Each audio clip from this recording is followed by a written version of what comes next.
Breaking news. Singer Mangli కేసులో సంచలన విషయాలు వెలుగులోకి వస్తున్నాయి. ఈ మొత్తం వ్యవహారంలో రమావత్ మధు అనే వ్యక్తి అసలు సూత్రధారిగా మారుతున్నాడు అనే ఆరోపణలు వినిపిస్తున్నాయి. అడ్వకేట్ సుబ్బారావు చేస్తున్న వ్యాఖ్యలు బాధితుల గోడు వింటూ ఉంటే ఇది కేవలం ఒక చిన్న చీటింగ్ కేసు మాత్రం కాదు, కోట్లాది రూపాయల భారీ కుంభకోణం అని అర్థమవుతోంది. అయితే ఈ కేసులో మధు ఆచూకీ ఇంకా లభ్యం కాలేదు. దీంతో పోలీసులు మధుపై ఫోకస్ చేసినట్టుగా తెలుస్తోంది.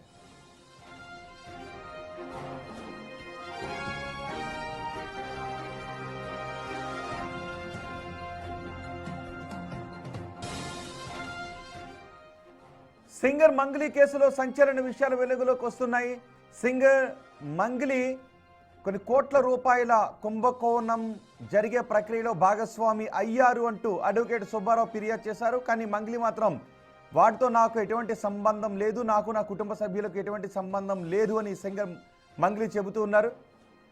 బాధితుల దగ్గర నుంచి వసూలు చేసిన నోట్ల కట్టలను చూడండి, వాటిని లెక్క పెడుతున్న దృశ్యాలు చూడండి. అందులో ఉన్న వ్యక్తి నా తమ్ముడా అంటూ మంగ్లీ ప్రశ్నించిన దృశ్యాలు కూడా మొన్న మనం చూసాం. ఆ నోట్ల కట్టలన్నీ బాధితులు కష్టార్జితంతో వచ్చినటువంటి నోట్ల కట్టలు, వాళ్ళ సంపాదన.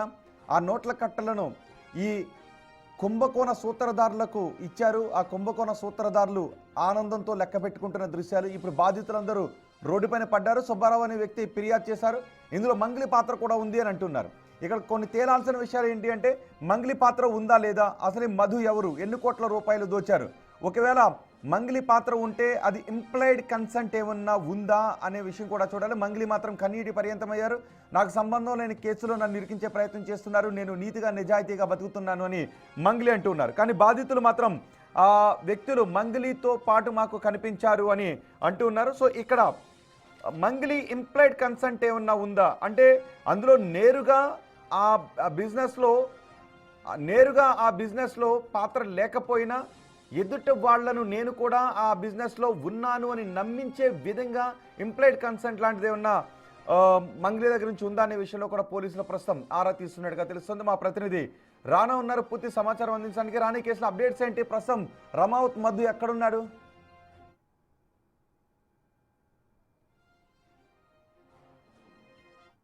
తిరుగుతుంది. ఎందుకంటే బాధితులు కర్నూలు అలాగే అనంతపురం సంబంధించినటువంటి వారే ఎక్కువగా ఉన్నారు. కాకపోతే వాళ్ళందరూ కూడా హైదరాబాద్కు వచ్చి సుబ్బారావు కంప్లైంట్ ఇచ్చారు కాబట్టి సుబ్బారావు చేసినటువంటి అన్ని ఆరోపణలు కానీ అవన్నీ కూడా నిజమనేది కూడా వాళ్ళు మద్దతుగా వచ్చారు. కాకపోతే కర్నూలులోనూ అనంతపురంలో కూడా వీళ్ళు కేసులు పెట్టారు. ఎందుకంటే అక్కడ మెయిన్ సిమెంట్ ఫ్యాక్టరీని అక్కడ మేము టేక్ ఓవర్ చేస్తున్నాం, వారికి కొంతవరకు మేము డబ్బులు ఇచ్చాము.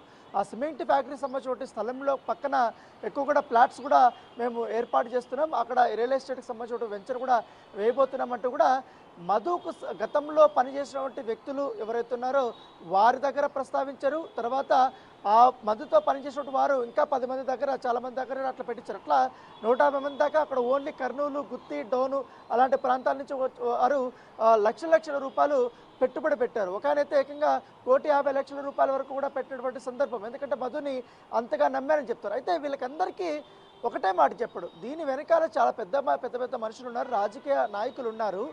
రాజకీయ నాయకులతో పాటు మంగ్లీ కూడా ఉంది అంటూ ఫొటోస్, వీడియోస్, అంటే మధు వాళ్ళతో ఎంత క్లోజ్గా ఉన్నారు, ఎంతగా వాళ్ళు మాతో అసోసియేట్ అయి ఉన్నారనే దానికి సంబంధించినటువంటి ఫోటోలు, వీడియోలు వారికి చూపించడం వల్ల వాళ్ళు నమ్మారనేది కూడా బాధితులు చెప్తున్నారు.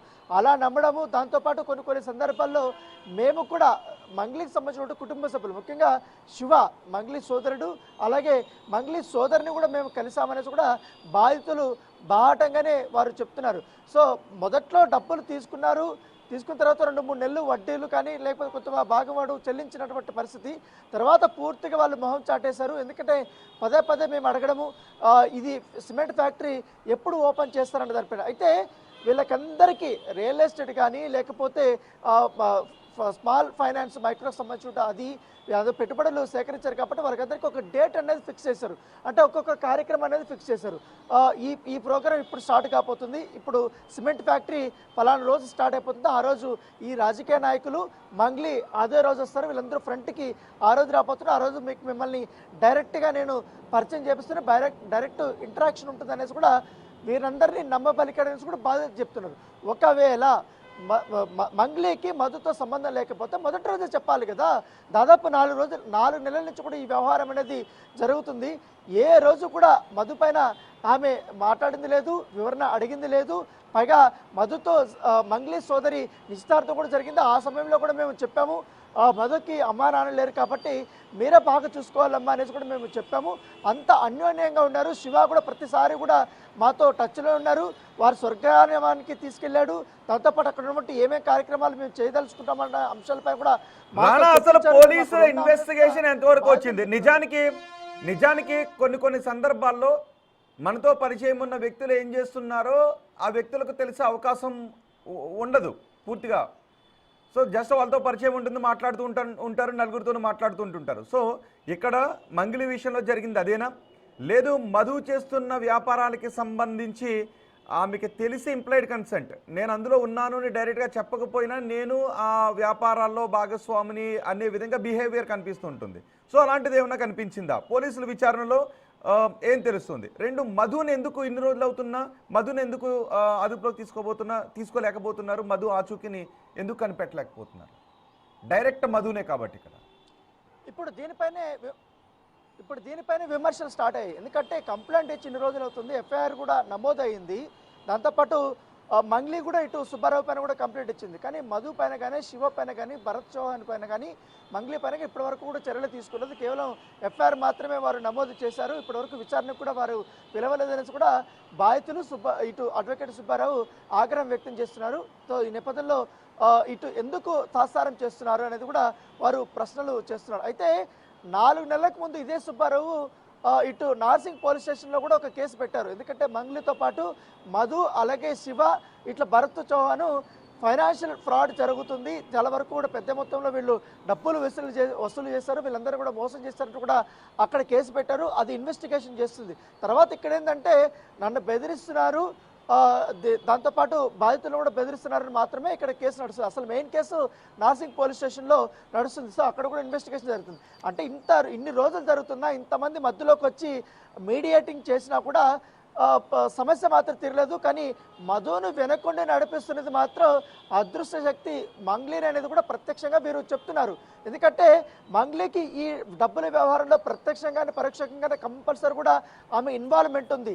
ఇన్వాల్వ్మెంట్ లేకపోతే వాళ్ళ బ్రదర్ కానీ, వాళ్ళ చెల్లెలు కానీ, లేకపోతే మధు కానీ వారు ఇన్వాల్వ్ అవ్వరు అనేది కూడా వీరు ప్రత్యేకంగా చెప్తున్నారు. ఇప్పుడు కంప్లైంట్ ఇచ్చిన దాంట్లో కూడా మధు పైన చర్యలు తీసుకొని మాకు కాబట్టి పోలీసులు వారి మొబైల్స్ను స్వాధీనం చేసుకోవడం కానీ, వాళ్ళ మెసేజెస్ని చెక్ చేయటం కానీ ఇలాంటివి ఏమైనా చేశారా?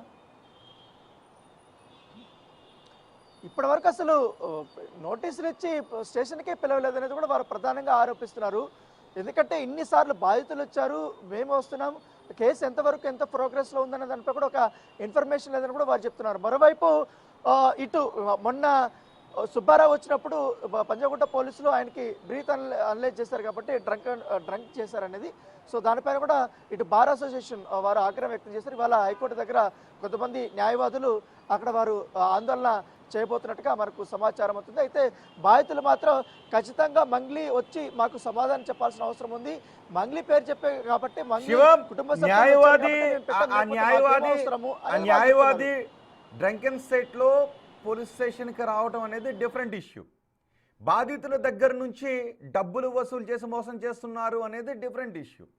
సో అతనికి నైతికంగా తాగి పోలీస్ స్టేషన్కి రావచ్చా రాకూడదా, ఒకవేళ వస్తే అక్కడ న్యూసెన్స్ చేశాడా లేదా, ఇవన్నీ అది వేరే చట్టపరిధిలోకి వస్తాయి.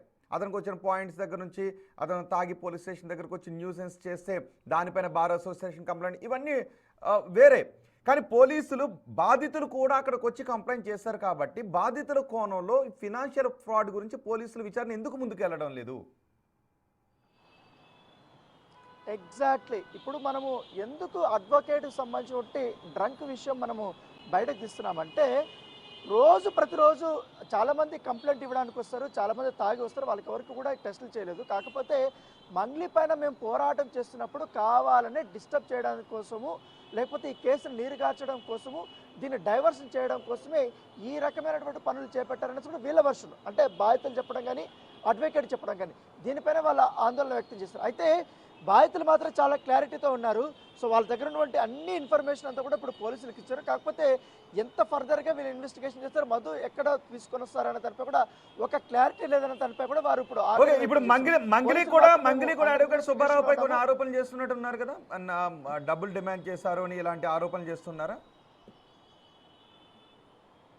యాక్చువల్లీ చేశారు. కాకపోతే దానిపైన ఇప్పటి వరకు ఎఫ్ఐఆర్ అనేది నమోదు కాలేదు. ఎందుకంటే అడ్వకేట్ కాబట్టి లీగల్ ఒపీనియన్ తీసుకోవాల్సిన అవసరం ఉంది, కోర్టు పర్మిషన్ కూడా తీసుకోవాల్సిన అవసరం ఉంది. కాబట్టి ఆ ప్రాసెస్లో పోలీసులు ఉన్నారు. ఒకవేళ పర్మిషన్ వస్తే మాత్రం ఖచ్చితంగా సుబ్బారావును కూడా వాళ్ళు ఇన్వెస్టిగేషన్ చేసే అవకాశం ఉంది. అయితే సుబ్బారావుది నేను ఇన్వెస్టిగేషన్కి నేను రెడీగా ఉన్నాను. కాకపోతే మధు అనే వ్యక్తి రావాల్సిందే. ఎందుకంటే ఈ కేసు అంతా మెయిన్ ఎవరి చుట్టూ తిరుగుతుంది? మధు చుట్టూ.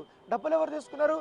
మధు, అలాగే శివ, అలాగే మొత్తం వెనక మొత్తం డబ్బులంతా కలెక్ట్ చేసుకునేది మాత్రం భరత్ చౌహాన్. వీళ్ళు ముగ్గురు లేకుండా మంగ్లీ వచ్చి మా మీద కేసులు పెట్టడము, తర్వాత సమాధానం చెప్పకపోవడము, మధుని ఎక్కడ దాచిపెట్టడము, ఇవంతా పద్ధతి కదా. వెనకాల చాలా పెద్ద బ్యాక్గ్రౌండ్ జరుగుతుంది, చాలా పెద్ద పెద్ద వ్యక్తులు ఇన్వాల్వ్ అయ్యి ఈ కేసును నీరుగార్చే వ్యవహారం చేస్తున్నారనేది కూడా వీరు ప్రధానమైనటువంటి డిమాండ్. రోహిత్. రైట్ రానా?